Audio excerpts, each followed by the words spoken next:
Okay, right now we are in part 2 of module 2 of the course in business economy and society. In the first part of this module, we really gave detail about neoclassical economics and what that was. Now, in the second part of this module, we're going to talk about two individuals, Keynes versus Hayek. Hayek was a proponent of neoclassical economics, and Keynes had a new idea. And we want to see how the history of the 20th century played out, really led by both these ideologies led by these guys. So, first of all, let's find out where we are in history once we get to the end of the beginning, I should say, of the 20th century.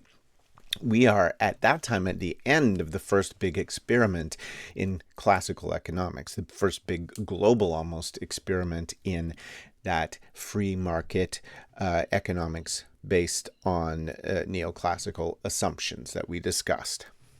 So what happened? Well, first we know, as we have already talked about, wealthy merchants became powerful and had various revolutions in Europe, United States, etc., and they came to control the government and the media quite extensively, because they kicked out the former government, which were really dictators, and it might have been a good thing that they did that. These were the feudal lords and the feudal kings that they removed. They put into institutionalized, I should say, free market economics kind of across the board at that point. And we get to see how that worked out. So the end of that first experiment in classical economics was around the beginning of the 20th century, so the year 1900 to about 1930, something like that. And we can see its impact in a couple of different ways in these pictures. First, this is a picture of the inequality in the United States. There's lots of good data on the United States, so it's easy to use that country for this. Okay, so don't worry about what these numbers mean, other than that this red line means how much inequality there is in the United States. And you can see here that at the beginning of the 20th century, inequality was very, very high. That's at the end of that first experiment in classical economics. So it did seem to produce a lot of inequality. That's not surprising. Pareto optimality said, don't redistribute from rich to poor, because that's just bad to take away from one person, even if it's to help somebody else.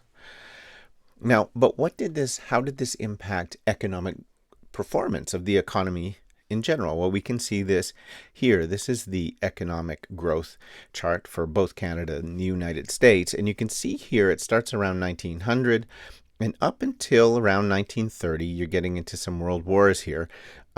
Really, growth had stagnated.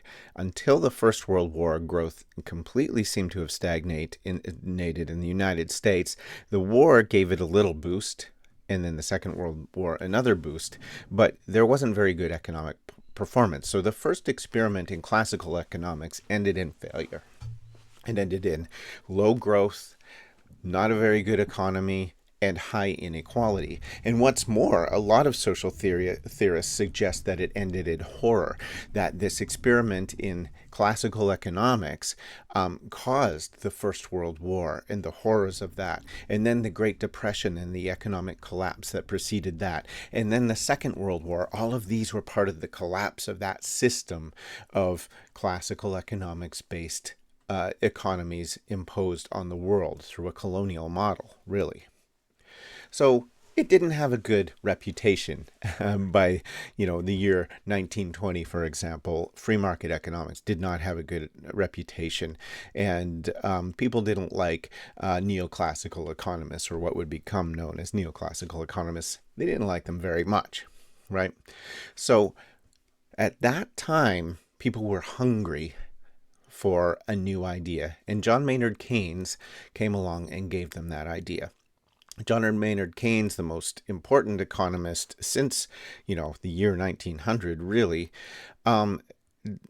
created a new system and a new economics that became known as Keynesian economics, that said markets do fail, and we need government planning in order to correct for this market failure, essentially. Another guy, Friedrich von Hayek, continued, though, to believe in these neoclassical economics ideas that we've already discussed.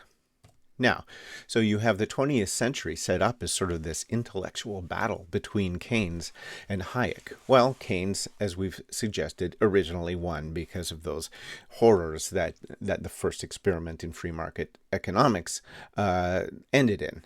But so Keynes did help set up in countries like Canada, the United States, and Great Britain a system in which the government would correct for market failures, essentially.